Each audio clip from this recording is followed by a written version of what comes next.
There are very few things that are as bad as a dog walker that wants to be a dog trainer, and you have a trained dog and they start influencing your dog with their dog whispering techniques. It's horrible. It's horrible.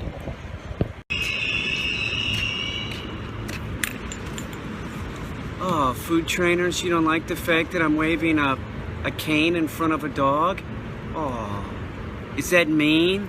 Oh, too bad, he has to heal. Dog walkers are the worst as far as like influencing your dog. That or kids. And what I mean by influencing, like influencing in the wrong way. Your dog walker, their job is to take the dog out, make sure the dog doesn't get off leash, you know, and get it to go to the bathroom. They don't care about using the hurry, hurry command. No potty command, that's not what it's about. It's about walking the dog around, letting the dog pop out a heel whenever they want. Mobby, this dog Mobby here, stupid dog walker screwed Mobby's training up, and Mobby was doing great at heel, and now Mobby's doing lousy at heel. You have to use the potty command with the dog. And the other thing the dog walker was doing, he sent videos to the owner, so I know this.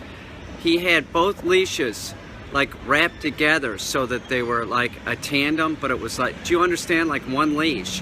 You can't control it. You know, you have two minds working and two bodies working, and you essentially have them on one leash. That doesn't work, dog walker. So now we have to, you know, work on heel with Mobby, and we're gonna do that. And I have this walking stick that I've been using, sort of like a healing stick, and what I'm gonna do is I'm gonna use it as like a pendulum in front of the dog as like a visual cue not to go past the pendulum.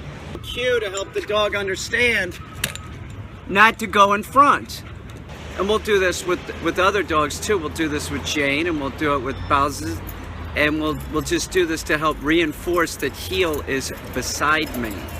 It isn't out in front at any point. And you know, the thing that really sucks is Mobby is a service dog. So is Jane. Jane's good on heel, but we're just working with Jane on everything. But Mobby's a service dog, so the dog walker just didn't care about Mobby needing to heel. Same thing goes for Micah. So now we got to rework heel. So this is one of the things that I'm going to be doing.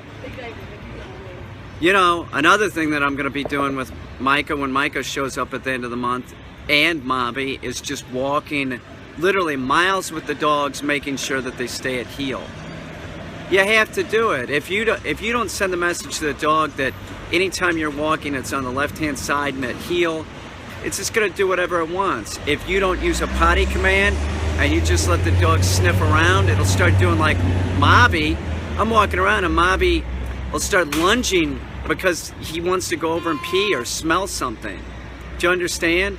The dog has to be told that it's okay to pop out a heel. If you don't do that, your dog will not understand heel. That's what we have going on with Mom.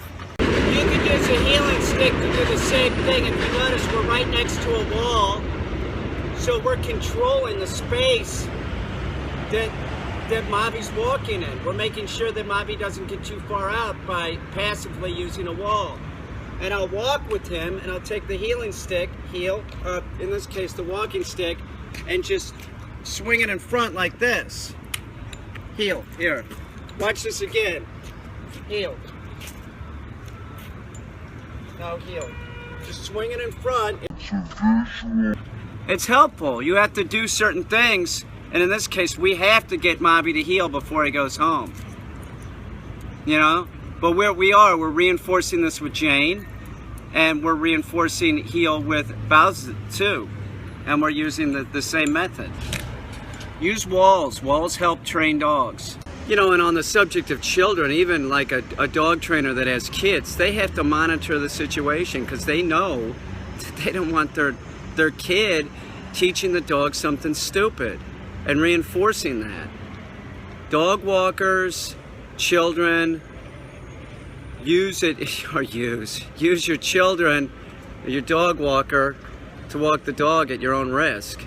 Seriously, you think that you're going to be able to skimp on a walk by having your kids walk it. You're going to end up creating more work for yourself because they're not going to really give a shit, and they're going to have the dog out ahead.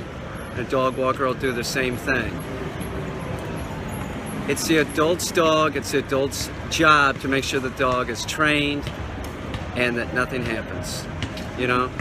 So remember that.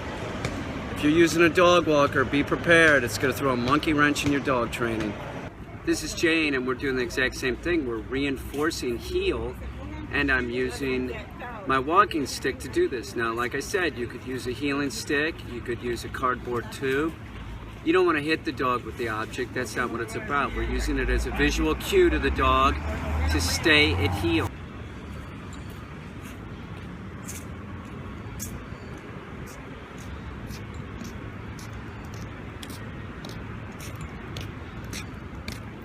This is Bowser, and we're going to do the same thing with him. Remember, the dog's mind, it just keeps resetting like somebody changing the channel on a TV. So it's just instantaneous. If they're popping out of heel at first, yeah, you have to keep correcting them or keep telling them to stay at heel. This might be helpful.